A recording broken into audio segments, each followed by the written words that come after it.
everyone. Yes, welcome to The Honest Wargamer. We're your hosts, Rob and... Dan. And, it's great. We're back. We're back with another, with the final round, and it's going to be a doozy. It's going to be a doozy. It's Hammertime 6, round 3. There's loads of people who can still win the tournament because obviously it's only a one-day tournament. It's a large field, 50 players, a lot of people on 2-0s. There were some great opportunities to see some great lists. The Dice Dome, thanks for hosting us. There's some really great opportunities to see some really cool lists. There was some cool Ideneth lists. There was a great Thricefold list. There were so many. That's why we eventually effectively created multi-table coverage. We might be able to put that into some TTS coverage in the future, but for now we've got a very exciting matchup. The players are already deploying, so we're going to jump over to it and look at the lists, because that's the important part. Here, Dan, two pretty scary lists. I'm going to run through them. The first one, Vito. Vito, when we watch, he's going to be deploying at the bottom of the board. He is a monster. He's got a Fangs of Sotek list, which are pretty much the bad guys for Seraphon. And basically, you know when someone's like, hey, I like this, and then they just commit hard to it. That's effectively what this list is. It's like, hey, I like skinks. I'm like, cool. All of the skinks. And like, do you want to maybe anything? All of the skinks. That's effectively what we're looking at here. Yeah, so I'll bang through it quick. Croak, but no Balewind. Yeah, he's got Stellar Tempest as a spell, pretty common. There's 2 skink priests. They're going to be given these 3 blocks of 40 skinks, run, shoot, and charge. They're also going to get on a 3-up, so you can do that to 2 units. Well, each priest can do it to 1 unit. They also are going to be able to give them +1 to hit for just absolutely no reason. There's a skink star priest. There's 2 of them. They're both going to be able to buff and make those units. Again, no resource needed to make this happen. Work happens for free. They're going to make them do mortal wounds and 6s to wound. Just cause. And then there's Stegodon with the Skink Chief. He's got a command ability, give you +1 to hit. They've got a shooting attack, and that shooting attack is pretty good as well, that Sky Streak Bow. There's, 120 skinks as talked about, 5 Saurus Guard to keep Croak alive as he walks to the middle of the board, and 2 units of 5 Chameleon Skinks, which are super, super, super important. Because they're going to go punch objectives. Now, Casper's list is way more confusing, and I want to make sure we jump to the tabletop before the game starts. But it's a Disciples of Tzeentch list, which is Hos Arcanum, right? It's got Archeon the Everchosen, wind-up Archeon, as we'll talk about in a minute. Coin-operated Archeon. You put the coins in and you get all the biscuits out of him. But what's nice about this coin-operated Archeon, as opposed to others, is you know what coins you're putting in. You get to choose the coins. Then you got Kairos in there as well, obviously able to choose a dice per turn, is a spellcaster of note in of himself, but also, most importantly, doubles up with a great Bray Shaman in knowing Devolve, because he knows other Chaos Wizard spells. He knows Devolve, and that'll cast it way more but reliably, and the great Bray Shaman is in there for specifically that. A Chaos Sorcerer Lord, obviously going to be able to give a unit reroll to hit and to wound from spellcasting, and also going to be able to give reroll saves. Obviously, that's all going on Archeon. There's a great Bray Shaman. There's 10 pink horrors holding objectives. They're brilliant. There's 3 screamers as each. They're battle line in this as well. And then there's a Geminids of Ulgish, the Umbral Spell Portal, and the Darkfire Demon Rift. Demon Rift going through the Umbral Spell Portal. Geminids -1. Archeon is a demon in Tzeentch. He's -1 to hit. There's loads to unpack here. Like, it's very techy, very complicated, and there's lots happening. Let's jump over to the table. Oh, sorry, Hos Arcanum as well. There's going to be a pre-game move. D3 units can move up to 6 inches. Pre-game move. Archeon then can fly and then choose a Destiny dice. Not forgetting that Archeon can choose with his Destiny dice to roll a 9. If he does, because of those special achievements that you get for Tzeentch, he can end up with an extra attack on each one of his melee weapons. 5 attacks with the Slayer of Kings, I think. If he gets all of the biscuits in a row, he's a very, very rough Archeon. So effectively what I'm seeing here is we've got one list, which is just a skink hammer. It's a very obvious skink hammer. And the other one, which is a very, very tight, tech-heavy list. And what we're seeing right now on the board, rolled the D3 for the pre-game moves for the Tzeentch army, only got a 1. So Archeon is the only big chungus who gets to do anything. But he's over the moon with those Destiny dice. 3 6s already in the pile. Tzeentch get the choice. I'm pretty certain. Our table boss today, by the way, is Matt. Intern Matt smashing it. And we're playing Force in the Hand, which is an amazing scenario. We'll talk about this quickly before the game starts. I think the choice goes to Zinch. Matt, you could double check for us. There are 6 objectives. There are 6 objectives on the board, as you can see here. Now, the red ones, as you can see, they're controlled by Zinch, and the blue ones are controlled by the Seraphon. What happens is the Seraphon choose each one of those to be a primary objective.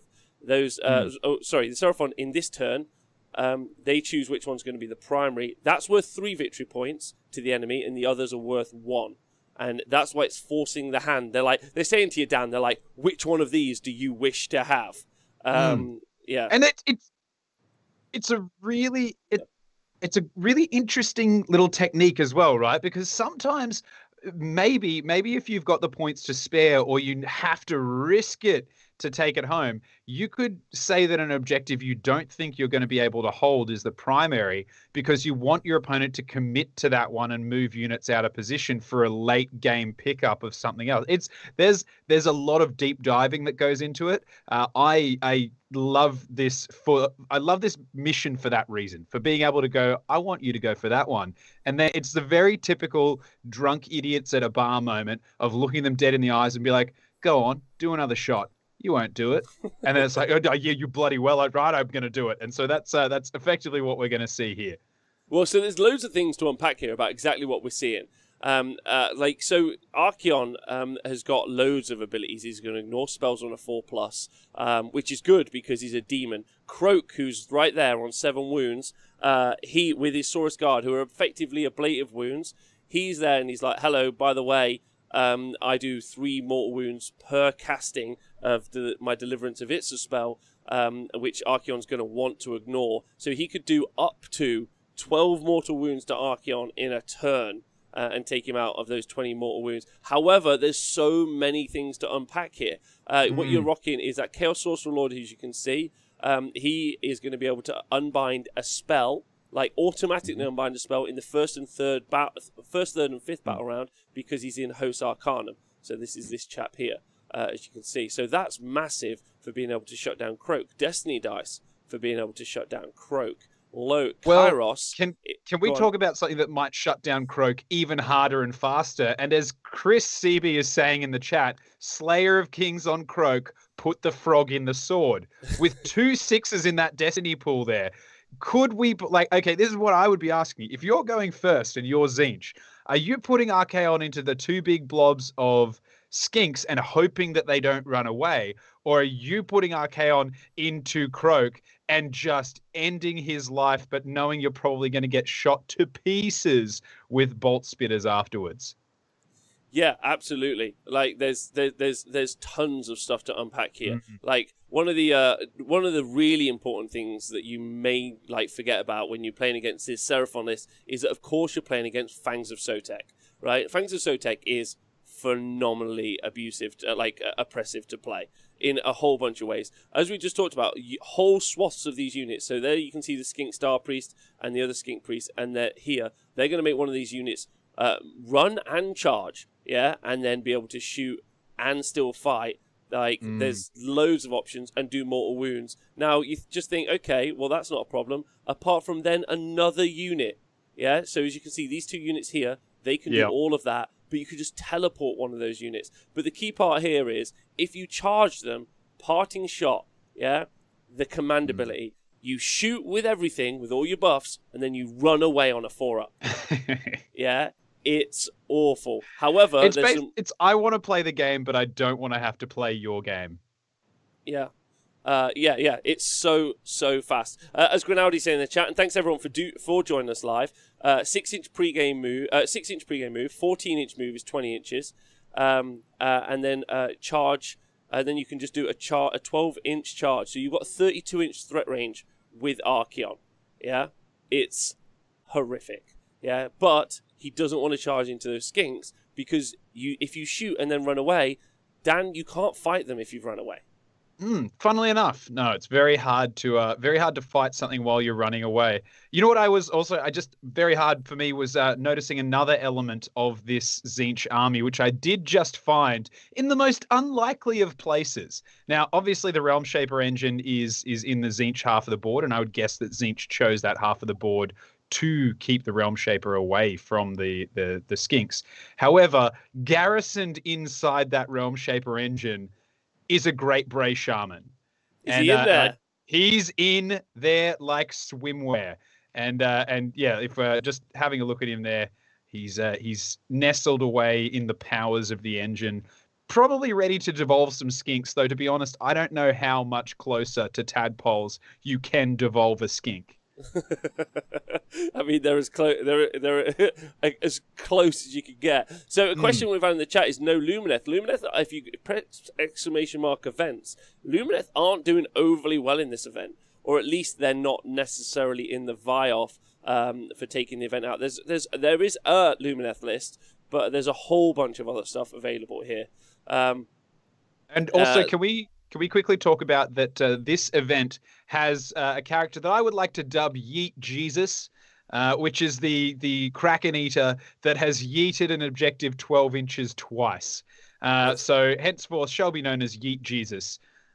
Yeah, it's really impressive. And the last game, the ogres that we saw, so Stu with his ogres, he's gone on to play a very, very fun list. So he's out there battling it away. So I'm looking forward to see what happens there. Now, don't forget, you're also going to be able to summon 6 Screamers. So one of the artifacts that you get for being Host Arcanum basically gives you 6 free Screamers in this list. So they're also out there on the objective as well. This is such a light-bodied game, Dan, on the Tzeentch side. It's a swath of skinks versus not many boys on the other side. Not forgetting those pink horrors. Obviously, they're 50 wounds, really. They're harder to get rid of than you think. But a lot of this feels like it's going to be a game of zoning as opposed to anything else. I don't know what you think. Yeah, it's also going to be interesting, both sides, obviously, between Tzeentch's speed and summoning. You also have teleporting, and then we've got 2 units of 5 chameleon skinks on the Seraphon side that'll be popping up with 6 objectives spread so far across the board. It's going to be zoning, it's going to be teleporting, it's going to be all kinds of things. And it's going to be interesting to see what Tzeentch tries to shut down first. Whether it'll be... Yeah, I think this is going to be a game of zones. Will this have a better ending? Great one, James. Big love.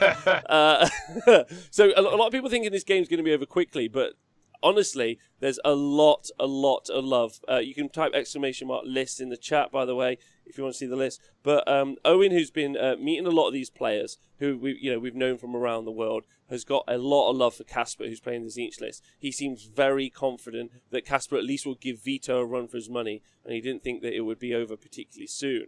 Kairos has got a really strong ability in, as Stevens pointed out, big love to him. He's got Devolve, which he can cast from the Bray Shaman who's hidden. Now, he can cast that through the portal, Dan, and if he casts that through the portal, there's a range of options.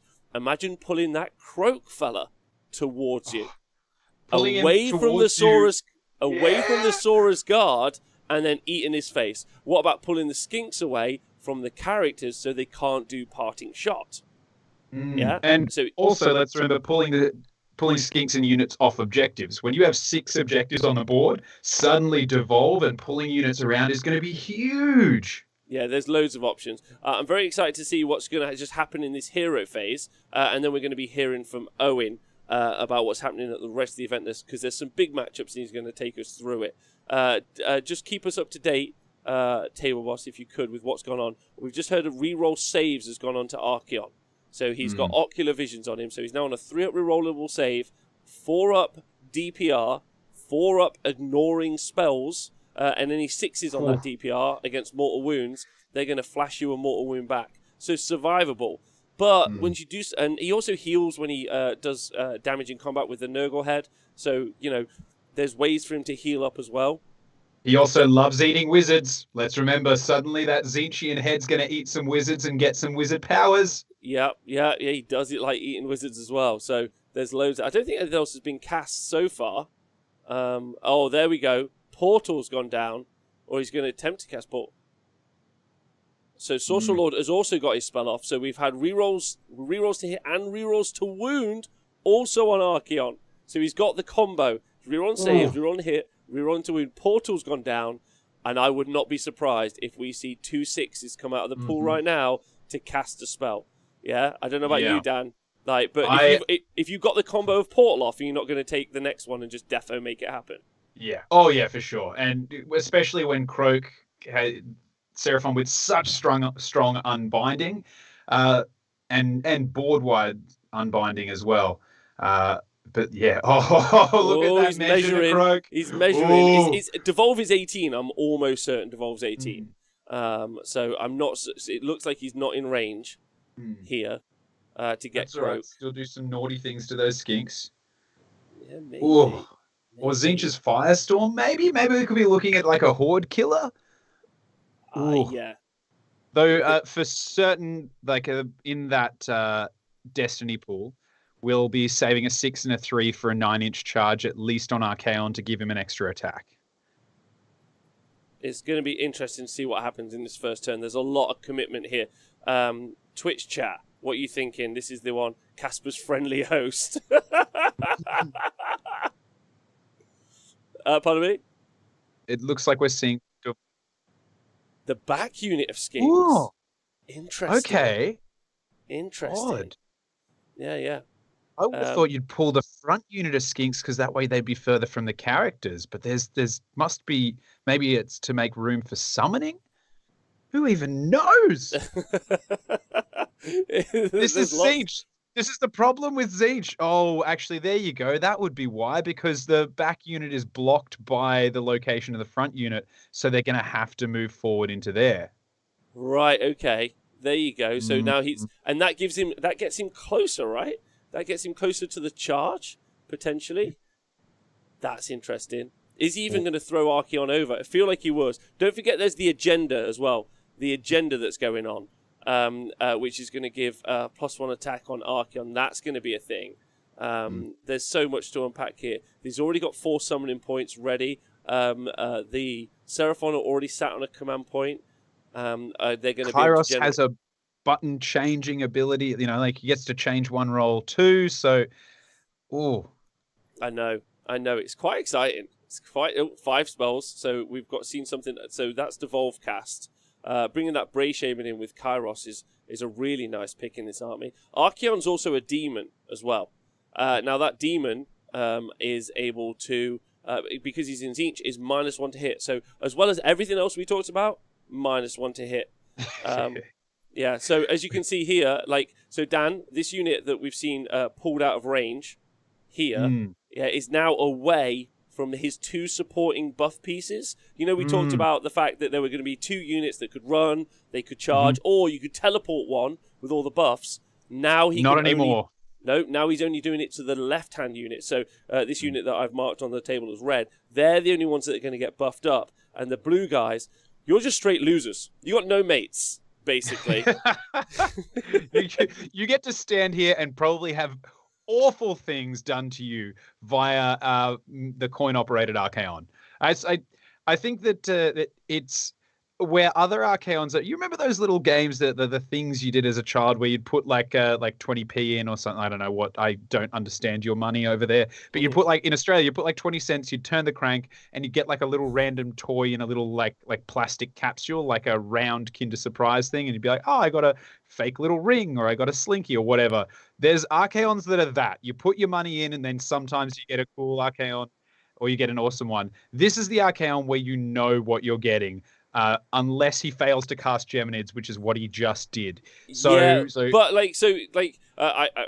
fully aware that the -1 to hit that he has in any demons in Tzeentch is obviously you have to be wholly within 12, 9 of a demon hero, but it makes you -1 to hit in melee, not in shooting, which is something I should have pointed out. But Geminids would have made that a lovely 2, if you imagine. And as you can see now, Portal's going away because Kairos using the ability to just eat and end a spell and take that away off the board.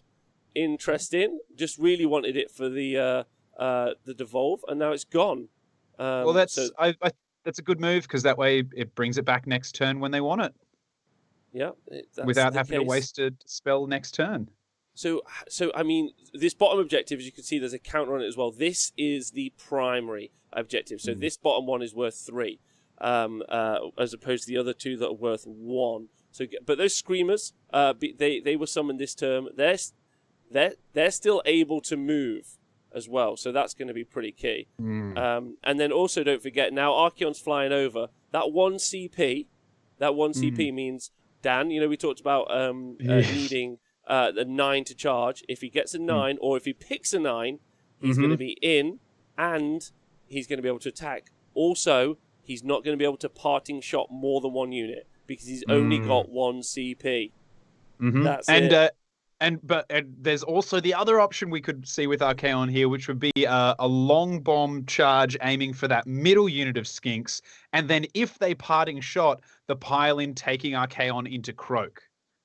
Yeah. Well, I mean, he's probably going to choose if he wants to guarantee the charge, I imagine he's going to pick a 10, a 6, and a 4 out of the Destiny dice. He might just pick the 9.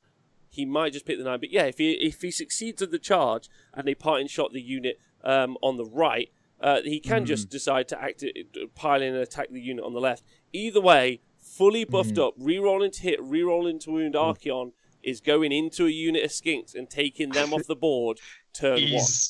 And honestly, you would be stupid if you didn't parting shot the right-hand unit, because otherwise you're retreating your unit holding the primary objective off the primary objective.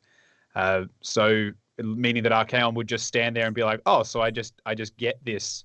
I just get to have the primary. Thank you very much. So I would say that we're going to see parting shot on that right-hand unit of skinks there, and then Archeon wailing like he's a child in a toy store that didn't get a new Beyblade on the left-hand unit of skinks. Well, so there's some interesting things to bring up about this as well.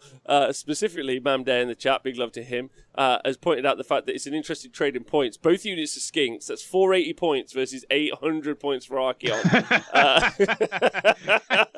I mean, look, you'll kill them, and you should, but then Archeon's basically standing there. I'd love after the battle if he's just looking down at his hands, because these are coalesced, correct? Or what are they? They're star. These are still the spirity ones, correct? They're not really flesh and blood. So after the battle, he will have butchered all of these things, and then just probably looking down at his hands, being like, I am the destroyer of a world, and I spent my time slapping a bunch of tadpoles. It also means of imaginary tadpoles. It also means, like, of those 2 units that are going to be engaged, the one on the left, which he wants to be fully buffed up by those characters just below, the Skink Priest and Skink Star Priest. Yeah, they can be buffed up, but they might just be at half strength now, so he's losing that buff efficiency massively. And the unit on the right, here in red, they now can't be buffed up, so he's lost that buff efficiency as well, effectively, which is pretty strong. And then he's still got to teleport / move / do something about claiming his own objectives before he even thinks about threatening the other objectives. So there's a lot going on there. The Skink Chief, though, on the Stegodon to the right, what a key piece. Got a Sky Street Bow, which can genuinely do some solid work over the course of the game. Stegodon's got some great impact hits, Rend. Some really, really good damage coming out of the Stegodon. And I'd be slightly tempted to go... The problem is, Dan, I've played against a wind-up Archeon before, but in Khorne, and Archeon players are literally... They're like... they're hot potato players. They just throw a hot potato in your hand, you're like, what do you think? And you're like, oh, this is... and you have to deal with it, right? Yeah. But if you can deal with it, suddenly if this list has an easy answer to Archeon, which we'll find out in the Seraphon turn, then I don't think Kairos is going to carry this battle as much as he might like to. I don't think so as well. Also, don't forget you are rerolling 6s to hit. Thank you very much against Archeon. So again, the Skinkses are doing little to nothing versus him. But this is a very fragile list, and I do wonder how Vito's going to feel about the fact that he put those Skinks so close on the line this early, like allowing that charge. Maybe the pre-game move caught him out.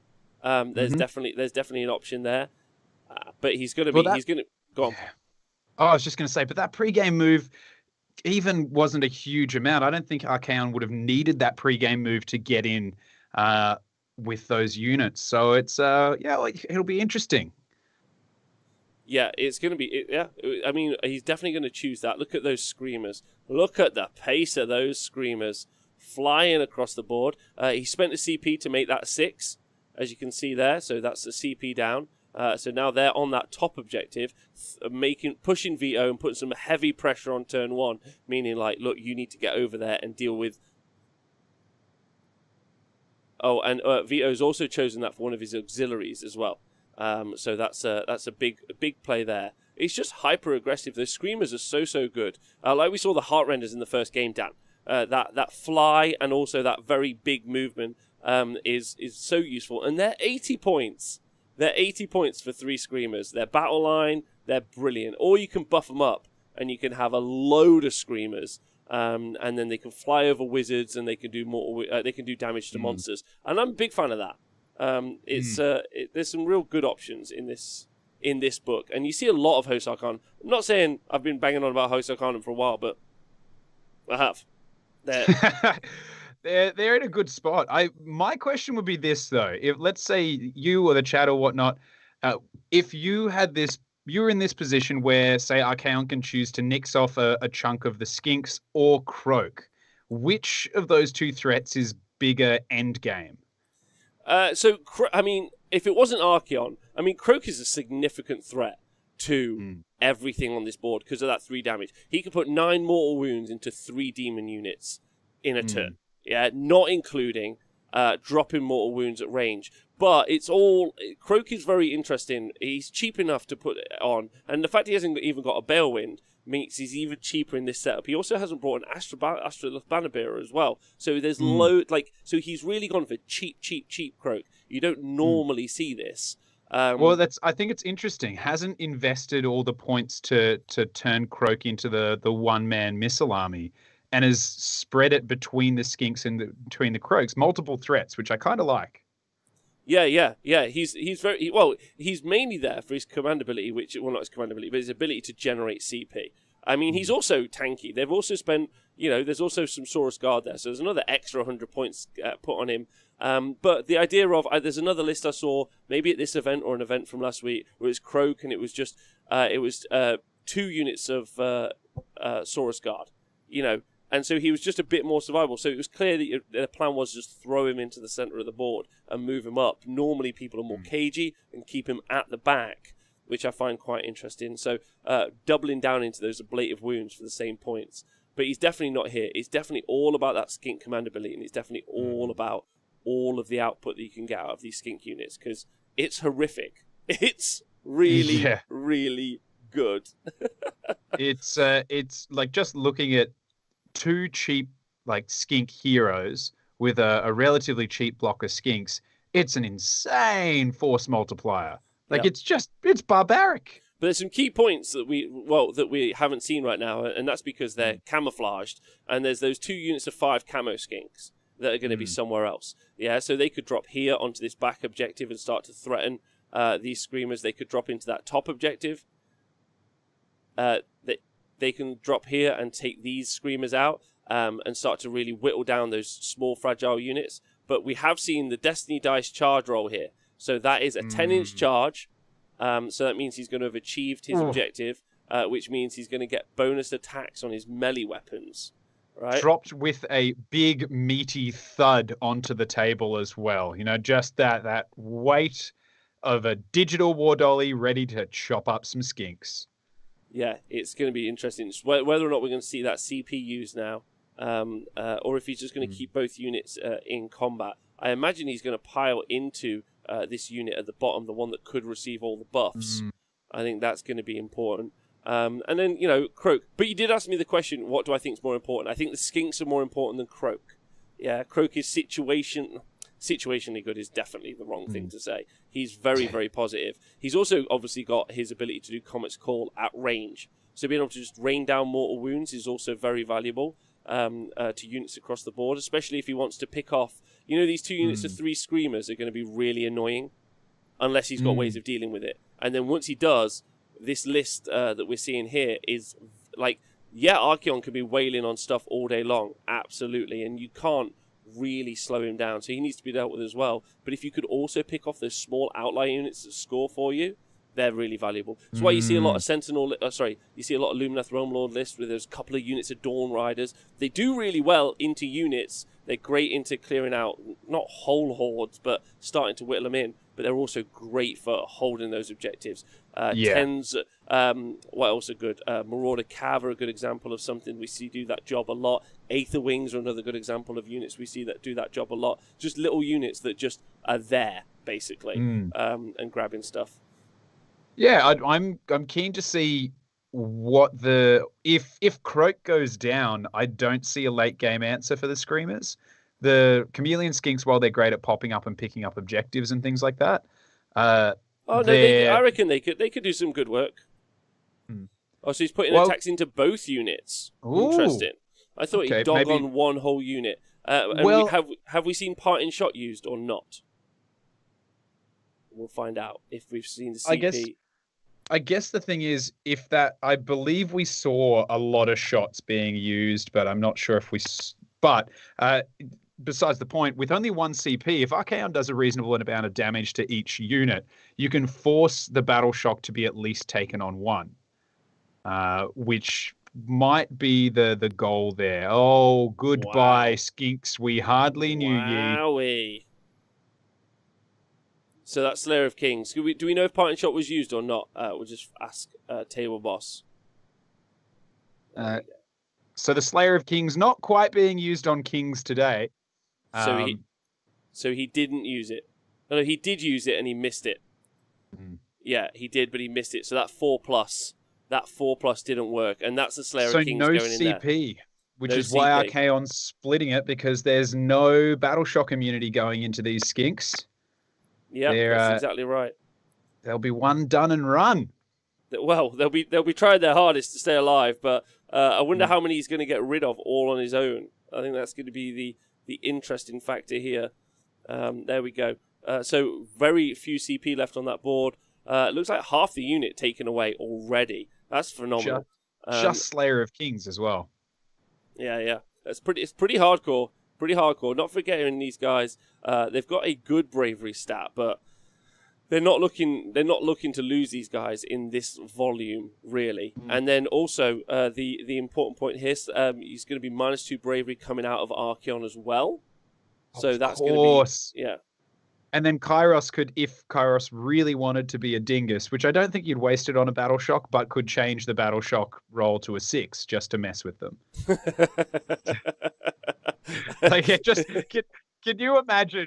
Can you imagine if you were Kairos and you were like, I have the ability to make things be what I want them to be. And as a player, you're like, I get to change one dice roll and it can be whatever I want. For sure, just waste it just to mess with your opponent. Just pick something arbitrary and be because I remember it was one of the times I was playing against someone in a tournament and I was like, okay, cool. So you've got one command point left. And he went, I better waste it then. I'm going to use Inspiring Presence on them. And I was like, they can only run on a 6. And he was like, yep. And now they don't. I was like, it broke me. I didn't know what to think. So maybe that would be a really just a BDE move, just to put it out there for Kairos. So we've just seen 18 from unit and 17 from another unit. So he's killed a unit of Skinks, basically. He's done 40 Skinks, but he's just done it out of 2 units, which is really smart because he's just reduced the efficacy of both units. Well, if he's killed 17 out of 1, right? That's the minimum. They're bravery 10. So you're losing 7 plus D6, and then 8 plus D6 8. from the other. Yeah. So 11 more have run from the left unit, meaning they've lost this turn. They've lost 28 of the 40 Skinks in one turn. And then we're about to take a bravery on the other unit. At this point, you got to be honest, Vito's going to be mad that he even allowed this charge to be a thing. Yeah. That is, he had the teleport. He had the range on him early doors. And 8 more ran from another unit. So we have not got many left. I don't think he was expecting that turn 1 Archaon slingshot. Maybe he was anticipating a little bit more of a restrained turn 1 from the Tzeentch player. That would explain it to me, is that he thought he'd have a turn before the Chaos Forces committed, when instead they forgot that Archaon is pretty much just Leroy Jenkins and went in there like swimwear turn 1. Yeah, the problem is as much as Archaon is what you want to deal with because he's right in your way, he's just absolutely smashed it. Now he hasn't taken the objective off them at all, but he's reduced their output super well. He's also far enough away from the Stegodon that maybe the charge isn't going to overly be an issue, and Croak's not killing him this turn, like not even close. There's these guys, there's the Screamers up here to deal with the Screamers up there, but he's just overloaded him with threats super early, and it's a pretty horrific threat to try to deal with. Okay. So we just started to hear we're into the Seraphon turn now, so he's just started to generate an extra command point, and then six up on the first turn. Pretty impressive. What does everyone think about that? What do you think, Dan? Well, I think it's interesting. I'd just like to point out from watching last game and this game, Archaon the Ever-Chosen, Grand Marshal of the Apocalypse, Destroyer of the World that was, only worth 1 model for capturing an objective. So 1 Ogre Iron Gut or 1 Ogre Glutton standing on the objective next to him is like, hey, I'm better at capture the flag than you. And I think that is just, that's a really great moment there. There's 4, 5 little skinkies in range of capturing that objective. Realistically, they only needed 1 to stop Archaon from claiming the prize. And I really dig it when you have those moments where massive, super hot units or whatever get outscored by something pathetic, because the skinks are like, hey, yeah, nah, but this is still ours. So it's good to see that Archaon humbled by the mighty skink there, even though he humbled a lot of them into oblivion. I mean, they're just tadpoles trying really hard. Right, listen, talking about tadpoles really hard, there are other players at this event trying to win it. Yeah, we've got all sorts of really top table stuff, and of course, we have the wonderful Owen Jackson, the organizer of the Hammertime events, who is going to... Oh, Comet's Call just got cast. Just a quick one in the hero phase. Not forgetting I told you about before, Host Arcanum, they get 1 auto-unpinned per Battle Round 1, Battle Round 3, and Round 5. They've chose it for Comet's Call. So Comet's Call's not been cast and auto-unbound. That's not including Destiny Dice to come. Loads to unpack. But I want to find out what's happening in the rest of the event and who maybe can win. So we're going over now to Mr. Owen Jackson, who's going to tell us now. Owen, over to you.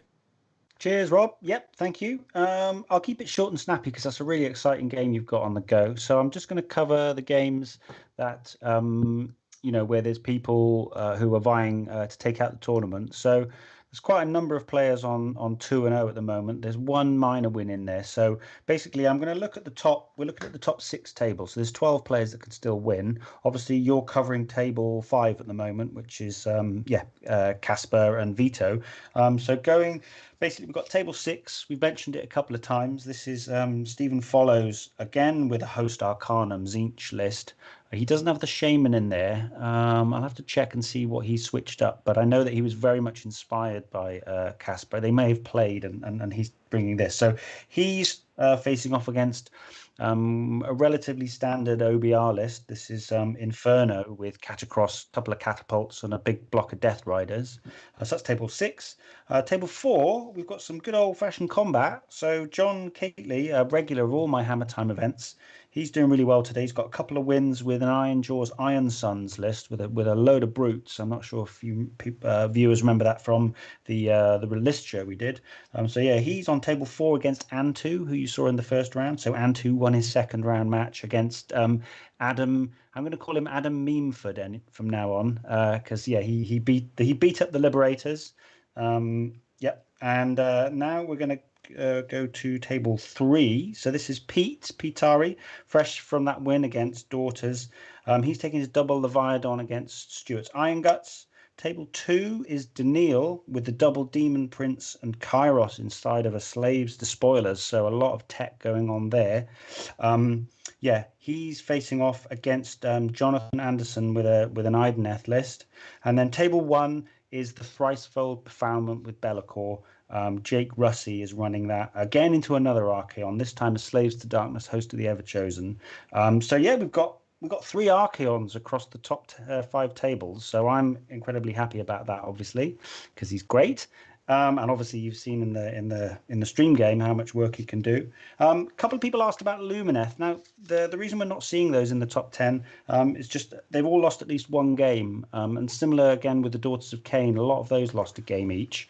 What I'll do is I'll just flick and just show you lovely people a little bit of the table as it currently stands. So this is the current standings. I hope you can see that. Yeah, I believe so. So yeah, essentially, this is the top 10. It's essentially Seraphon, Ogres, Daughters of Cain, Ironjaws, Idoneth Deepkin, Disciples of Tzeentch, Idoneth Deepkin, 2 Slaves to Darkness lists, and then the Magic of Nurgle is top of the shop with 39 points. So look, I'm going to keep it short and snappy because that Croak response is going to be pretty vital to the overall outcome of the game that you're viewing. So I'm going to pass you back to Rob and Dan, and they are going to take you through the rest of the game. Thanks very much, Owen, there. That was great. Lovely to have him. So if you just welcome back, we're in round 3 of the Hammertime 6 event here, live on TTS. Me and Dan, your co-commentators. Yeah, let's go, Dan. So the follow-up phase, we've seen the hero phase. We saw Comet's Call attempted to be cast by Croak. It was unbound. It was unbound after that because of the Host Arcanum ability to do it automatically. And then we've seen some other big plays.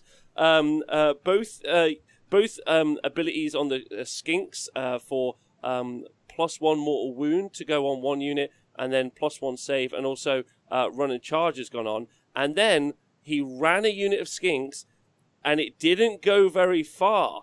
It didn't go very far at all. So he used his command ability to make it a 6. And then, guess who decided it was not going to be that?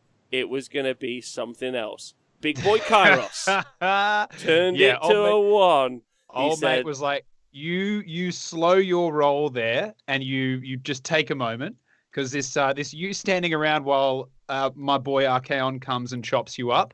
Love that. And we don't want you getting out of dodge quite so quickly. Yeah. It's Dan, I've sorted the audio, but I got it. So that is fascinating. Obviously, Croak is now...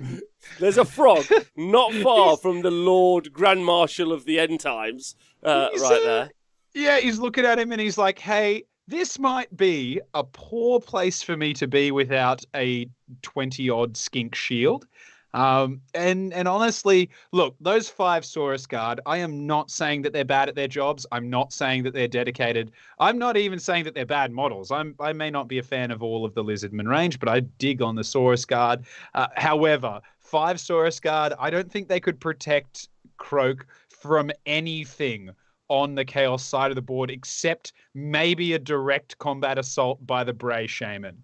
I think that's the only thing that they are capable. Like 3 Screamers will come over and be like, hey, bugger off, guys. And the Saurus Guard will be like, yeah, we'll take the L on this one. So I don't know that they're going to do quite as much as they would hope.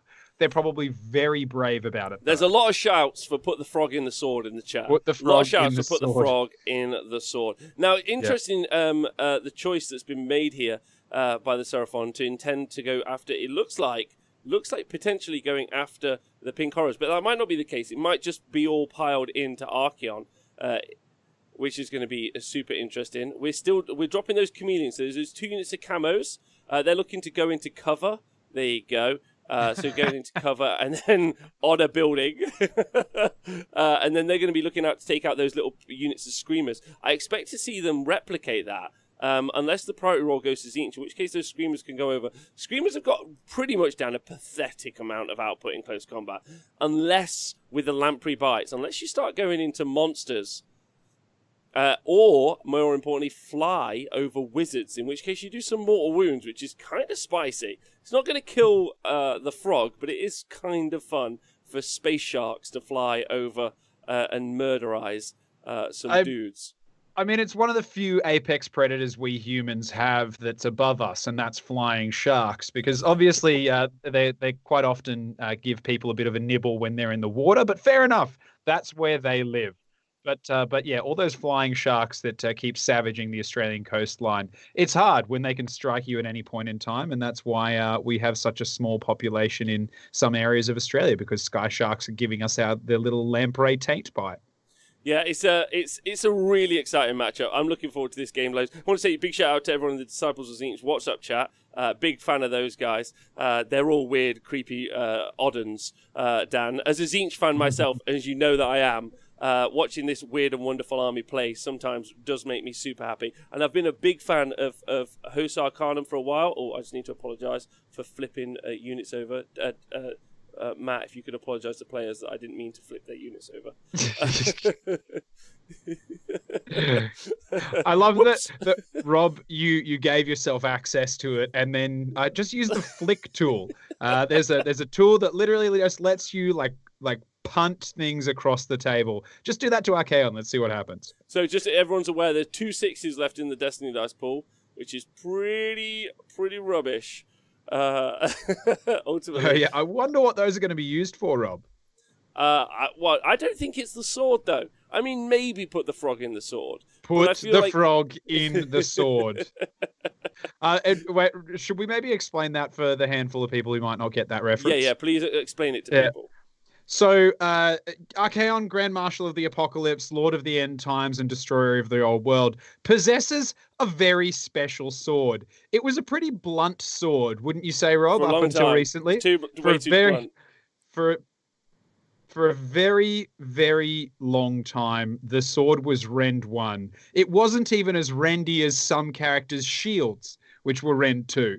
And so that disappointed a lot of people. However, the Slayer of Kings now is finally Rend 2, damage 3, 2s to hit, 3s to wound, normally 4 attacks. Now it is 5, and it has this wonderful rule called the Slayer of Kings, and flavor text because you need flavor texts. The ancient demon blade thirsts for the souls of champions and warlords, and large frogs as well. Big fan of a little escargot and a little bit of frog's legs, this bloke. Every time this model attacks, if the unmodified wound roll for 2 of the attacks that target the same enemy hero is a 6, that hero is slain outright, removed from the table regardless of wounds. So with 5 attacks, all hitting on 2s, the odds are you've got you just need to roll 2 6s on 5 dice, or roll 1 6 and Destiny dice the other one into a 6, and the frog goes in the sword. And that's why in the chat, frog in the sword or frog in sword is exploding in. Frog in sword is actually one of my favourite meals that I get from the local restaurant. Now, listen, we're into the shooting phase for the Seraphon. They actually shot into the pinks, and they did, ready for this, no damage, which is excellent news for the Tzeentch fans. However, they rolled a bunch of 6s on because the pink horrors have got a 6-up DPR. Even losing 1 is a big deal, because that means he's still got access to having his spell. Is that right? Yes. His spell casting ability next turn. The Chameleon Skinks, though, have shot into the Screamers here, and those Chameleon Skinks have killed only 1 Screamer, which is a little bit unfortunate. I think they would have liked to have picked off more. And then the other unit, and then the Stegodon has also killed 1 Screamer here as well. Now, they are 3 wounds apiece, so they can be a little bit not underhand. You can sometimes think that they are a little squishier than they are, but 3 wounds apiece, they can survive for quite a while. And then those Screamers aren't going to mind going into the Stegodon if they get the charge. They do D3 damage if they can go into the Steg. Okay, so we've just found out that the Skinks have charged, and they've gone into those pink horrors. Now, they also are going to do those mortals in combat as well as doing it from shooting. But as we've seen, their output has been so massively reduced in this early first turn that it's going to be hard. And Archaon just basically ignored. He has taken a wound. 1 wound in the shooting phase. That was, I think he copped a bolt to the face as he was going in. But other than that little blow dart, I think that's what he took it from. Okay. So the other unit decided they still a little bit concerned about Archaon being right there. They didn't want to turn their backs on him, which is a cunning move, and so have failed their charge. And if you look at what's happened here, the two units, the Skink Star Priest and Skink Priest, they've run away from all of this, going to this back unit of 40. They're going to be getting buffs next turn and teleported somewhere effective. This board is really open as well. Very unlike a lot of the games that we saw, especially the first game where we saw some teleporting, or maybe we might see those Stormcasts come down somewhere. In this situation, there's loads of spaces for these Skinks to go. Are they going to drop at that back? Take out these Screamers? Are they going to come down here and start on these Pinks and then kind of push through into Kairos? You know, don't forget the Bray Shaman is keeping them blocked out here. He's inside the Realm Shaper engine. So he's basically 9 inches from the Realm Shaper. His base basically becomes the Realm Shaper base. So that is one very powerful goat right now. Yeah. And I dig it that the Seraphon are like, this is our mighty temple. And he's like, mate, and just sitting there casting. Well, he's not even casting spells. His job is basically to be Kairos's bookkeeper and be like, sir, remember you know the devolve spell? And he's like, yes, that's right, I know the devolve spell. That's all I've ever needed is one devolve spell. Yeah. So we're into combat now, I think, maybe. We'll double check with Skinks have finished their attacks and they killed 3 pink horrors. Now we can't forget that they're -1 to hit thanks to being near the demon that is Kairos. They got a 6 up DPR. Yeah, -1 to hit. Geminids is coming out next turn down as well, so they're going to be -2. It's pretty awful. So like Geminids in Zinch, it's one of those things you don't really see, so like you don't really like picture in your head that minus to hit. But it's something that's always something to keep your mind on, that they can basically -1 to hit. Basically netters, Dan. Yeah, effectively, you've got you always have netters, which we did establish is the most important thing in the game, and then you get more netters just for being rad. Now it looks interestingly, because with where we're going to see the pink horrors coming from, not choosing to take them away from that screen that's protecting Kairos and instead coming from the end, which means there's probably not going to be enough blues summoned to hold the objective from the Skinks, because I believe at the moment we're seeing 6 to 7 Skinks that are scoring. Like the old Christmas Carol goes, 6 Skinks are scoring. But then there's also the Screamers too as well. The big question being asked in the chat is, can he use the 1 on the Destiny dice? He can use the 1 on the Destiny dice, but I don't think it procs the D6 return. I think that was FAQ'd. I'm pretty certain. In which case, I have really been giving my pink horrors a shitty time on the tabletop, and I could have been so much stronger. Oh my god! But didn't he get FAQ that it doesn't change it procs them back? Does it? Does it? But what? So it doesn't ignore modifiers anymore. Is what it doesn't do, Dan. If that makes sense. Right. Okay. Yeah, because it used to. So you can change it to a 1 and still lose models. Effectively, yes. Yeah. Okay. Well, sweet. So that means he's now going to get D6 pink horrors back, and it takes you above. It's not even D6 back. You just add D6 to the unit, which is super fun. Super fun. Yeah. So it sounds fun. Like I'm hearing it, and I'm excited for the fun that it must be for everybody that it happens to. Remember when pink horrors used to be fun to see on the board, and now they just elicit Not one time since their release. Not one time since their release were they fun to see on the tabletop. Although this is my favourite mechanic, maybe in Age of Sigmar. You know, you kill one and then two. It's so funny. Let me just rotate this guy because he's hilarious. Look, he's just like, blah, blah, blah. I was a pink horror, and now he's like, I was a pink horror's ass, and now I'm a blue horror. Yeah, like he's just exploded. It's the best. Yeah, love this. Okay. The banner's rule is you don't lose models. Appreciate that, dudes. Appreciate that loads. I knew the FAQ about the FAQ for modifiers, but I honestly didn't think you could still return the D6. So I'm super happy about that. So we're into the priority roll, Dan. We're into the priority roll, and here we go. It's gone to the Zeech. Oh, I think that means Seraphon Did not need that. I think that means you get to say something now that you want to happen. I believe the chat seemed to have a couple of ideas. It was a very short sentence. I think it was only 4 words, or even 3.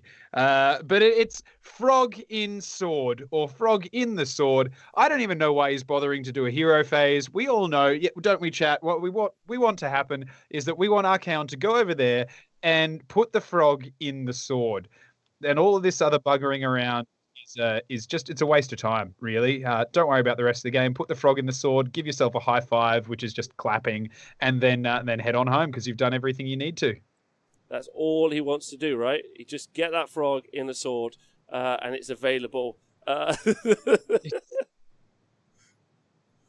Okay, so he did use the one on the Destiny dice for the pink horrors, so he is able to return a slain model to the unit as well. Does anyone remember when Rob hated Zeech with a passion? I do, but then I started playing them. Yeah, I saw that. How do you mean? Oh, you're asking them, not us. Okay, all right, good point. So sweet, look at that. There's 3 dudes back, Dan. Are you not happy about this extended line of pink horrors? Oh, I'm not loving it. This is my nightmare. This is what I don't love about Zinch. They can just go and suck a fat one. That's my favourite bit. It's so, because they're so crap, really. This is what their shooting attack is magic hands. They're like, their attack is magic hands. It's a terrible, it's just brilliant. They're just awful. It's annoying that Zinch have a unit that is more durable and better at holding units than Nurgle. Somewhere Plague Bearers look at horrors, because Plague Bearers are like, you know what, we don't do the damage, but bugger you if you think you're going to shift us off of an objective, and then horrors are just like, hold my beer. It's kind of horrifying to see that Zinch is better at that than Nurgle. It's so great. I love it. It's my favorite bit. When I have we've got different versions of the word great. Our definitions change significantly. But look, if he keeps doing random chip damage to the horrors, he's just going to randomly keep rolling ones. It's just great. Anyway, Archaon now is away from the Chaos Sorcerer Lord, so he's not going to have rerolls to hit and rerolls to wound. He's also not going to have reroll saves. So Archaon is way less effective than he was. So is he going to go over to the frog? Ladies and gentlemen, that's the question. He's got this unit of skinks back here he could go and punk into, but does he want to go and take this objective? Yeah, what is the new primary is the real question over on this side, because he's going to surely choose... Oh, I don't know what he's going to choose, actually. I mean, he's lost all of the objectives this turn, right?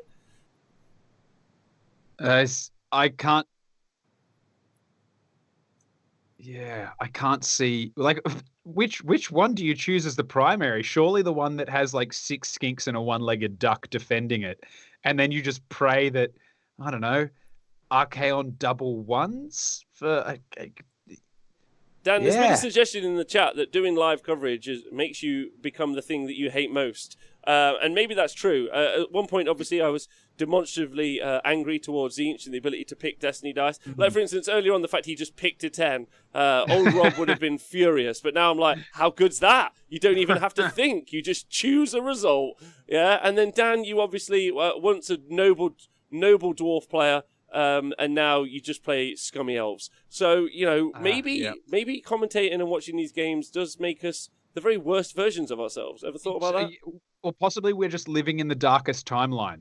That's also could be the reality there, is that if we weren't in the darkest timeline, I'd obviously be playing Dispossessed and they'd still have a faction. But the fact that Dispossessed are now Cities of Sigmar, I mean, yes, they are the best part of Cities of Sigmar. No one's arguing that. But yeah, maybe we are. We are just bad people, and we've gotten worse. Or it's 2020, Dan. Or it could be 2020. I definitely started this army in 2020. So you know what? I'm going to blame my dalliance with elves on 2020. Of all the bad things that this year has brought, me getting tempted by elves is probably the worst of them. It Is that somewhere out there? There's doctors and firefighters and people who are just like, I'm going to send bees to that man. So don't forget, there's a whole bunch of spells still available here. We've still got Portal if we want to see it cast. We've still got Devolve to be cast if we want. We've got Bolt of Tzeentch available. So there's a whole bunch of spell casting still to happen. The Horrors, they're going to see if they get +1 to cast. See, they're at 6 fate points so far, which is the summoning mechanic. There's a chart, and depending on how many you rack up, you can summon units. There's Darkfire Demon Rift, and of course, there is Geminids, the best spell for 100 points you could ever find. I know it's not 100 points, Switch chat. I know, but it should be. It's too good. Can we say, like, if I was in this position right now, I'd be looking at devolving the unit of skinks on that middle objective, that lower middle objective, to pull them off of it. That way, Archaon can do what we know we want him to do, which is put the frog in the sword, and your unit of 5 screamers can drop down and take that objective. Because at the moment, Tzeentch holds the top middle and the one just below it to the right, holds those 2 objectives and can leave them and keep on it. So realistically, I'd be devolving the skinks off of it, capturing with those 5 screamers, and freeing up Archaon to put the frog in the sword. Mm-hmm. I mean, don't forget, he's still got more summoning potential as well. Because a classic Tzeentch trick is to summon some cheeky spawn, Dan. Yeah? Do a cheeky Kairos spell, kill a skink, get a spawn. And there's nothing more fun than doing that. I think that would be fun. We actually heard that was done earlier to a Saurus Guard that got turned into a spawn, and then that spawn attacked Croak and did 2 wounds. That was in a different game, but he's a legend of a spawn. He's arguably the best. Oh, you know what else I would like to see? Now, I know, chat, I need you to just give me a moment before you spit hate at me. But unlike a YouTube commenter, I need you to hold back the venom. What if he doesn't put the frog in the sword? No, then we just turn the coverage off. But wait, let me get through this. But he goes across, he charges, and for some reason, he's got 5 attacks, he gets 5 hits, and he rolls 2 6s, but he doesn't choose to put the frog in the sword because he changes 2 other hits to 6s. And in one turn, he puts the frog and the Stegodon in the sword. They're both champions, right? It would be better to put the Stegodon in the sword. It's more fun. Yeah. Like I'm just saying, I want to see Archaon use the Slayer of Kings in the ultimate way to put 2 huge big old beasties in the sword in the same turn. Would that not be fantastic? It'd be gorgeous. So this unit of skinks here now -1 to hit again with a bit of Geminids and some wounds popped off. So they've taken 1 mortal wound and 2, but really it's the -1 to hit. So that's going to hit those skinks super hard. Because again, if they try and go to the pink horrors, they're another -1 to hit. They miss Archaon on 6, or they have to re-roll them on 6s on Archaon. Oh gosh. Oh gosh. Like, yeah, I like how we all started out. We're like, I cannot believe there are 120 skinks, and now we're like, he needs more skinks. Goddammit! Can we give him another 80? Like I've never in my life felt like giving someone more skinks, but now I'm just like, let's just sneak a few more in there. I mean, where are we sitting at summoning points at the moment? 5, I believe. 7 so far. Oh, 7 so far. summoning points. Okay. Yeah, and Dan, you can only use Slayer of Kings on 1 unit to put them in the sword, so it would have to be 1 round, then the next round. Oh, that's a shame. I know, bud. I'm so sorry. But you could just do the Stegodon first, the Croak later, or Croak first, Stegodon later, your choice. That's your process. Stegodon would be the smarter move. However, I feel like the chat is going to reach through the internet and throttle us if we don't say put the frog in the sword. I mean, I'm not in charge of the frog situation. You led the braying herd and mob on. I was fine with it. Yeah. Yeah. Oh boy. Yeah, I know. It's that's your bag. You carry that water home, is what I'm going to say. So we just need to make sure we keep updated with where we're at, Table Boss. All right, we're seeing Archaon, it looks like, is heading towards putting the frog in the sword. I just saw some measurements down south.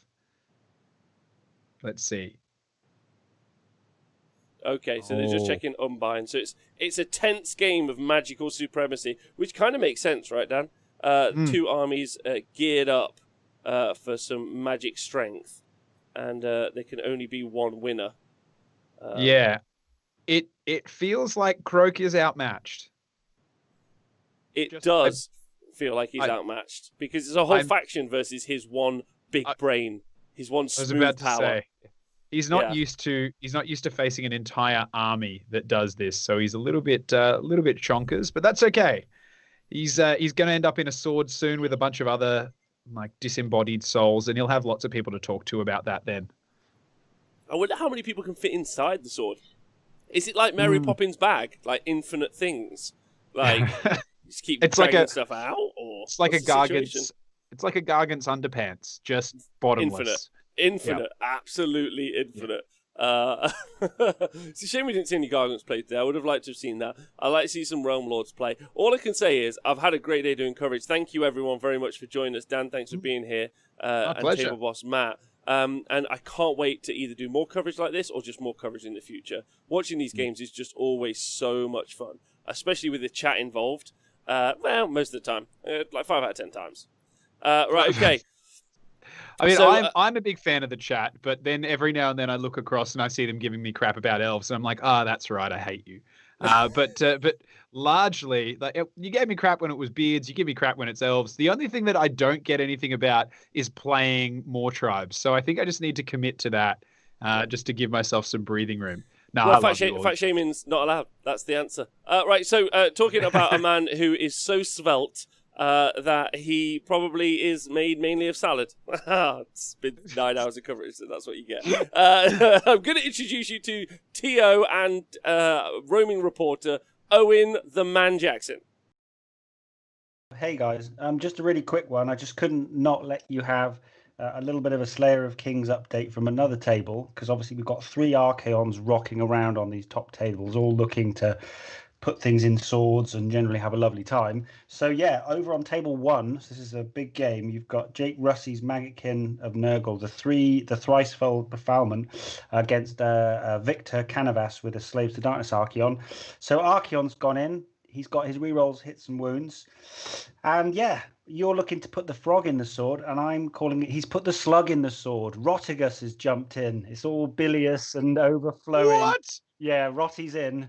It's a full sword. So he's got 1 down and 2 to go. He wants that sword to be quivering under the weight of all that bile and pus by the end of this tournament. But yes, that was pretty big. So Jake wasn't very happy about that. He had the 3 fatties in the center of the board, all blocking it up. And yeah, he put the slug in the sword. I think with that, it was just a really quick update. I'm going to pass you back because you now want to be able to see a frog in the sword, hopefully. So back to the boys covering the top table. Cheers. Thank you so much, Owen. What a babe. Can't believe putting Rotigus in a sword. Rotigus in a sword is big news. Big plays. Sorry, say that again, please, Matt. Yeah, so if you've just joined us again, welcome back to round 3 of Hammertime 6. It's an online TTS tournament, and you can find all of that in, if you type !event in the chat. I'm Rob. I'm joined by Dan. We're your co-commentators. We're into the second battle round of this game. Tzeentch have got the turn. Seraphon have still got their turn to come. And in the first turn, basically, this is what happened. You take pretty much the only was once a human to have been blessed by 4 Chaos Gods. You yeet him as hard as you can. Yeah, first you rub him up in loads of oils. You get him rerolling to hit, rerolling to wounds, and rerolling saves. Yeah, then you just yeet him, and then through the power of fate, you choose how far he is yeeted, like a catapult, and then you murder a load of skinks, was the first turn. And then the skinks in return ask themselves, what can we do against such blind hatred? And the answer is, make more pink horrors appear from the ground, apparently. And then this is where we are now. There's still 40 skinks over here, and then there's a frog with a target on his head. That's the situation. What happened is Archaon went in and turned 80 skinks into, I think, like 15. Something along those lines. And then the 2 heroes that were supposed to be supporting 40 of those 80 skinks just bailed. They booked it out here and ran into this back right-hand corner where there are another 40 skinks. And they basically just ran over there and went, hey guys, heads up. I know you haven't seen it because you've been behind this house, but on the other side of this house, things are going very, very badly. So I don't know what hope they have that those 40 skinks are going to turn it around, but it looks like those skinks are the hope of this Seraphon force, because in a moment the frog will be in the sword, and all bets will be off then for who is of the magical supremacy. So it'll come down to the humble Spitty Bolt to save the day. Will do. Also, the frog did very little. He did no damage in his first hero phase, which is pretty important. So as you can see in the movement phase, this unit of screamers have moved across the board, dropped onto this objective here. These chameleon skinks, I think maybe aiming to drag them out. I'm not 100% certain about this, so there are 3 chameleon skinks scoring here on top of the house, but there are now 4 screamers, and they're scoring that primary objective, so they're getting more bonus points again. Archeon looking like he might go after... No, he's going after the frog, surely. But he's making some aggressive movements here. The horrors, they've got some shooting. They're not moved. They're locked in combat. I think they're going to stay there. Kairos might stay. He seems comfortable where he is. And then the Sorcerer Lord has just jumped onto this objective as well. We've only got 8 fate points, so we've still not got that lovely 10 or 12 that you would want, either for some blue horrors or a change caster or something like that. And so really... Go on, Dan, sorry. I was just going to say, what we see with this battle plan as well, because there are so many objectives, if you manage to push up into your opponent's line the way that Archaon did and stop them pushing on yours, realistically, the horrors and Kairos, they spend the rest of the game there, because all they need to do is they're capable of projecting power across the rest of the board. Kairos, between his range and having the spell portal in his back pocket, they don't really need to do anything except stay there and keep racking up points and holding the objective, because you've got Archaon on the Screamers, which can dart around the board, pick off bits and pieces, and then pick up anything else they need. I think unless we see a big teleport from that 40 block of skinks in behind Kairos, we won't see any movement needed to be happening in there, except maybe back, which is, I'm guessing, to zone. The Realm Shaper engine, because it's garrisoned, means you measure the 9 inches from its entire base, which means it effectively is blocking out any form of teleporting in that entire back quarter of the board. And it looks like that's exactly what Kairos is doing, is moving just to make sure that what I just said definitely doesn't happen. Those 40 skinks can get buffed up. So maybe, and again, really, really, really, really, really good play here. This is what I'm enjoying. He's potentially just going to go after the 2 buff pieces and leave the frog alone, because that neuters those skinks massively. He's just shuts down any, and also probably gets within 3 inches of them. So if they teleport, the teleports are flee. Now they're sat on 3 command points, so there is an ability to run away there, so they can use that parting shot. But again, they're not buffed up. Yeah, so if he takes out the 2 buff pieces, he's laughing. It's been an incredibly good example of of assassination. Only instead of assassinating someone, sneaking up behind them with chameleon skinks, stabbing them in the back, or kind of like a one-shot star-fated arrow from across the board. Those real kind of razor-sharp moments. Someone's taken what effectively is a nuclear bomb in Archeon and just use it to just smash one particular unit and then one other particular unit. Yeah. Basically went, okay, we need to assassinate the Emperor, and so just dropped napalm over his friends' houses, and was like, yeah, that's the way to do it, I think.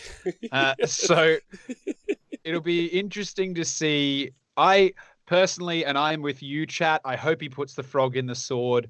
However, I have a feeling, given how tactically we've seen this game played up till this point, we're going to see either those skinks or the buff pieces disappear.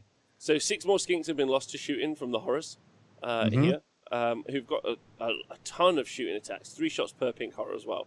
So it's a lot. So you can just roll quite well. There's no particularly good saves on that skink unit either. They didn't get those buffs. I can absolutely understand why Daniel was committed to having this kind of sea of skinks and all of the units available here. But maybe we're seeing one of the reasons we sometimes see more utilitarian lists. Arceus only rolled a 5 to charge, so he didn't get around into those buff pieces. So I think he set himself up for like a multi-charge, which I really enjoy there. You know, if he rolled well, he's going somewhere else. If he doesn't roll well, he's going into the Saurus Guard. And he doesn't mind this either. You know, it's just good or better as a charge, basically. And what's the range on the Slayer of Kings as well? 2 inches or 1? So Slayer he's Kings, going for it. It's Slayer of Kings into Croak. Oh my god, ladies and gentlemen. He's using the 6s. Croak's in the sword! In the sword! There's a frog in a sword! There it is. Where's that sword? Let's look a picture of it. Dan, how'd you feel? Oh, that was really satisfying to see. The frog is in the sword. We were worried that he was going to make a better tactical decision, but I'm very glad that he listened to, spiritually through his brain, listened to us in the chat. Obviously, the players can't hear us right now, but he clearly knew what the people wanted. And that's what you love to see. It's just a gladiator who knows just how to make us happy. Yeah, it's Frog in the Sword. Very exciting time. Very exciting for everyone at home. I'm very happy about that. And it's also to see what he's going to do with the rest of the attacks. But yeah, it feels like a major piece. You would say it feels like a major piece is gone, but Dan, that's only 320 points. only 320 points. Surprisingly cheap for the amount of hate that he would usually put out. I would say we aren't seeing him putting out the amount of hate that we would normally see. Which, you know what? Good on you. Good on you, mate. Yeah, he had a breather. Yeah, Archeon has almost got his points back so far. He's 2 turns. So he's doing the rest of his attacks into the Saurus, I think, is the situation. And so we'll see probably the Saurus Guard go down as well, because there's a lot of output available there. I mean, what, do you think he doesn't have what it takes to handle 5 Saurus Guard? I mean, they are 10 wounds. Like, you know, that's the thing. For some reason, still one of the weirdest units in Age of Sigmar, where you pay for them in 5s, only they sell them in boxes of maybe 10 or even 12. It's 12. Yeah, I think it's 12. It's a super weird unit. Is there one left? There's one left. I mean, big shouts for now the Stegodon to also go in the sword, ultimately. But yeah, it looks like for no real return, Archeon has taken out the 2 major threats of the... well, there are 4 major threats on the board at the start of the game, right? The Stegodon, I guess, is a threat, but not major.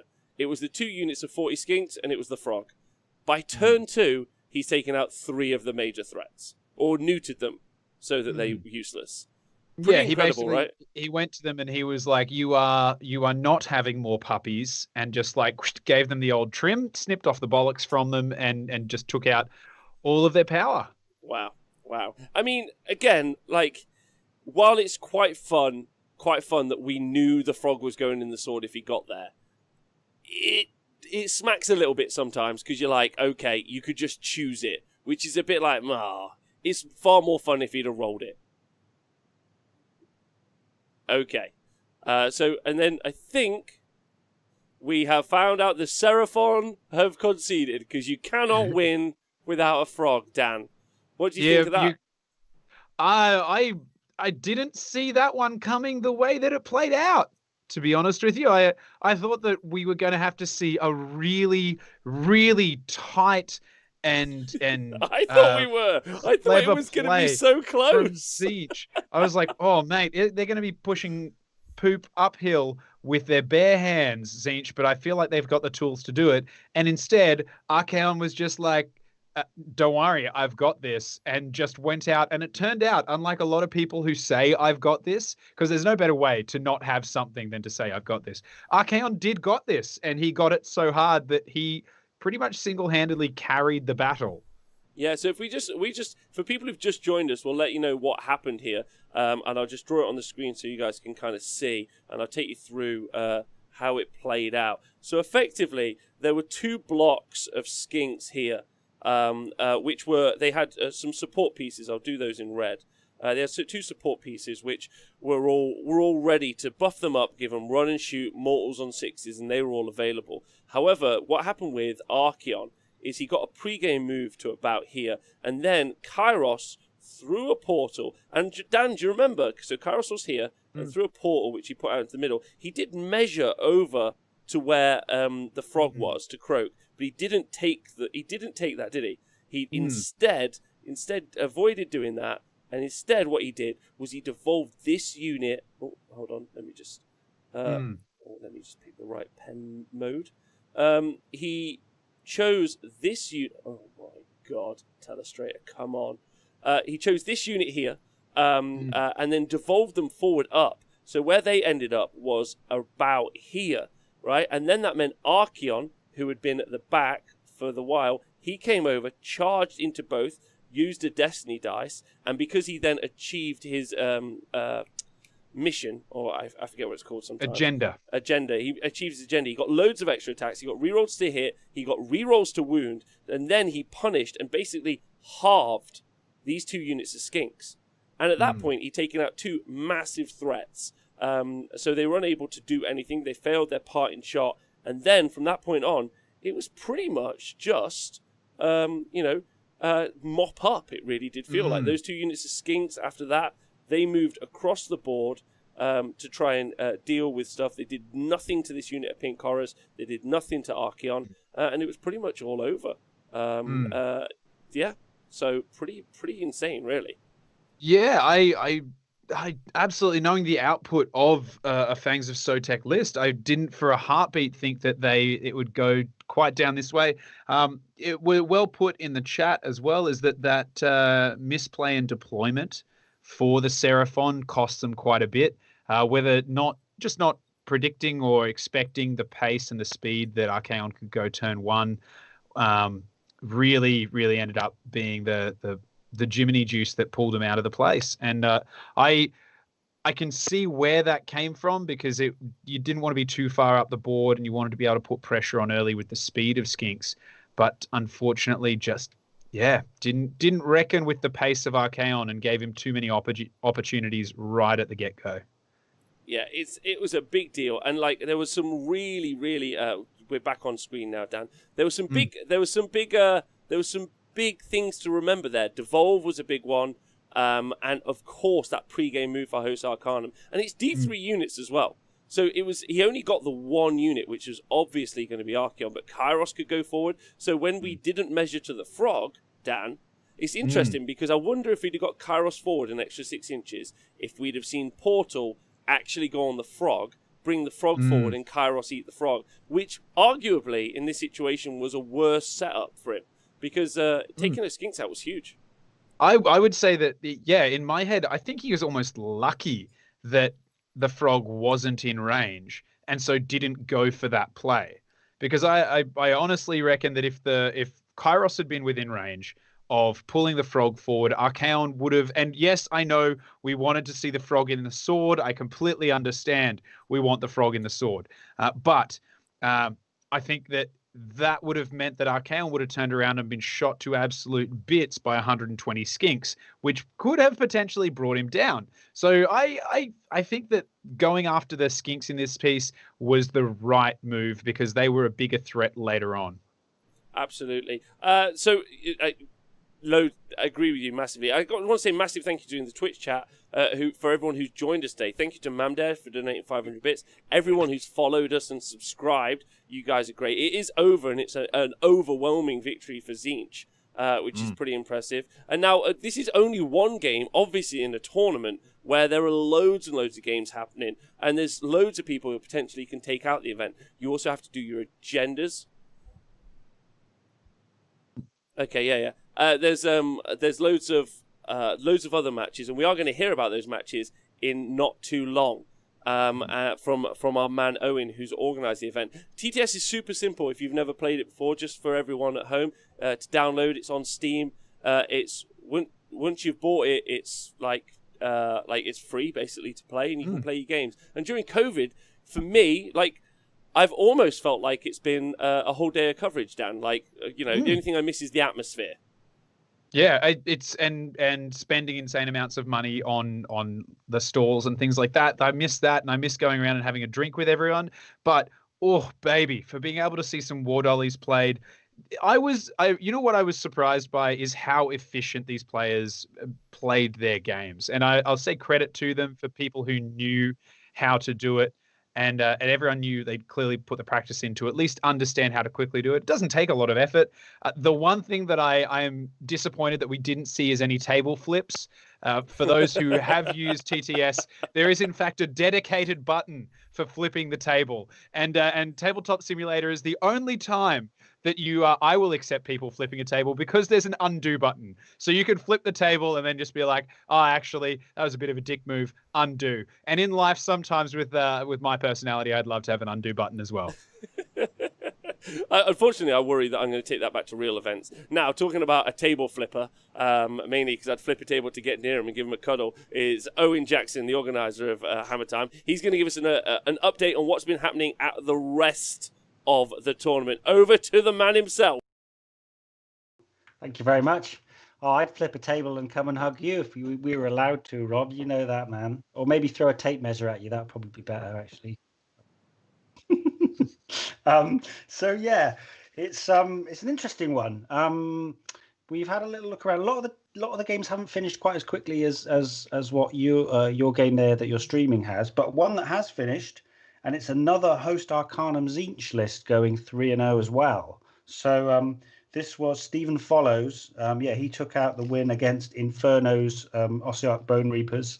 I think if you haven't got the tools to deal with Archeon, as you've seen in the stream game there, and obviously you need a bit of luck, but yeah, he's a beast. And with the reliability that Zinch gives, I mean, obviously I played Khorne Archeon a lot, and I'm a little bit jealous now. It's nice to just be able to just do stuff, isn't it? You just go, yeah, there's 2 6s, brother. Hop in. But yeah, so he's obviously taken the win there. Other than that, there's just a lot of scraps on the top 4 tables. No clear winner as of yet. Some of the lower tables have finished off. Just a couple of little stories going around. Obviously, we saw the slug in the sword, which was nice to go with the frog in the sword. Gotrek. You've got one Gotrek at the event. Always, everyone loves to see a Gotrek running around killing stuff. Unfortunately, he has fallen to 181 goat archery shots. The goat Daka has taken down the ginger missile. So that was Blagan against Colonel Cabbage. Now, Colonel Cabbage is a Beasts of Chaos player of note, so he wasn't actually too unhappy about that. But yeah, to the wound, Gotrek gone. You can just imagine him looking like a little seamstress's pin cushion there, just a ginger mop of hair covered in arrows. That was a sad face there. But yeah, other than that, I think we may have to wait till the show tomorrow to find out all the comings and goings on the top tables, because there's still a long way to go in the round.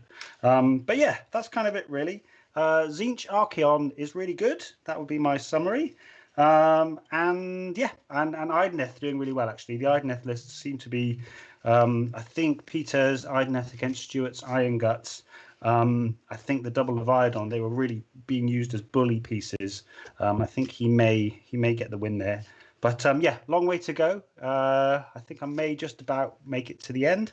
But with that, I'll pass you back to Rob and Dan one last time. Cheers, fellas. Can we all just get a round of applause, please, for the wonderful Owen? Like, what a great guy. Yeah, amazing. Let's do that. Yeah, and can we have a moment of sad silence for Gotrek being killed by goats with pointy sticks and strings? That is not a heroic way to go, and you hate to see it. Dan, can I just tell you something? For a long time, I've been goat curious. Yeah? Right? Mm-hmm. It just, there's something about it that gets me. You know, like, they're just hilarious. You know, and then as soon as you say, yeah, I lost to goats, I mean, really, where's your fallback in that situation? Yeah. It's tough. It's like I've used this before, but if I were to ever be on like Gladiators or one of the, like, obviously look at my physique, of course I will be one day. But if I were to be like a gladiator, they're all called like Blade and Thunder, but I'd call myself Cuddles, because it's a lot more emotionally destructive when someone's like, oh, I got knocked off the pyramid, I lost, it was a really heavy fall, and they're like, oh, who took you out? And they're like, because they're expecting it's like the destroyer of worlds, but instead I'm like, I brought you down and I'm Cuddles. Like it's just, and that for me is like Gotrek dying to goats feels along the same lines. It's like, what'd you die to? Nagash, what'd you die to? I fell fighting a legion of the most elite undead the world could ever see. What did you die to? Goats poked holes in me with sticks until I could bear no more stick holes and fell down. Like that just, it's no good. And I feel for him because that's a tough one to come back from. All the way through the mortal realms, fought some god beasts, laid low by rampant goat-related bow crime. See? That's why I'm into it. Goat bow crime is what I've always... And if you guys have enjoyed this and our conversations about goat bow crime, tomorrow there's 2 Age of Sigmar shows. Me and Owen, who you saw earlier, will do the Age of Sigmar Stats Center where we'll talk about any events that have occurred over the weekend. There's also a Discord for joining the event stuff. We'll include that in the show notes. And of course, tomorrow night, me... Dan, a guy called James, and also a guy called Nathan, who did the commentary in round 1.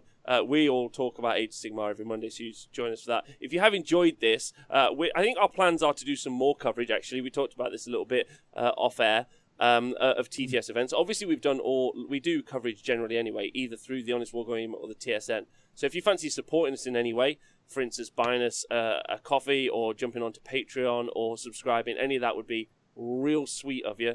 Thank you, because it's been real tough for us over the past few months because we can't do any bloody coverage. But today went well, I think, so we should do some more, right? I'd be so keen for, like, I'm sure that there's going to be other TTS events around the place, and as sad as it is not to be personally with everybody, this has been a lot of fun. I'd love to get more of these out there. Yeah, so let's do it. Let's do it. And then, thank you to everyone who already supports the Honest Wargaming or Patreon or the TSN or anything that we do. And thanks to everyone who listens to this in any way or subscribe today. Big love. You guys are great. Warhammer's great. Playing games is great. And eventually, when we can all get outside and do it together again, it's going to be the best. That's all. That's all I can think. So, Dan, from me, it's been a pleasure hanging out with you.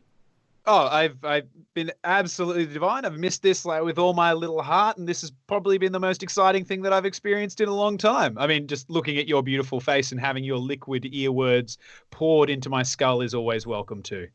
Right, listen, you guys are all brilliant. Look after yourselves. Come up with some weird and janky lists for the next TTS event or the next real life event. Yeah, Less Liberators. Yeah, they all lost, Dan. They all lost. Doesn't the 60 matter. Liberator list lost 3 times. How does that make you feel?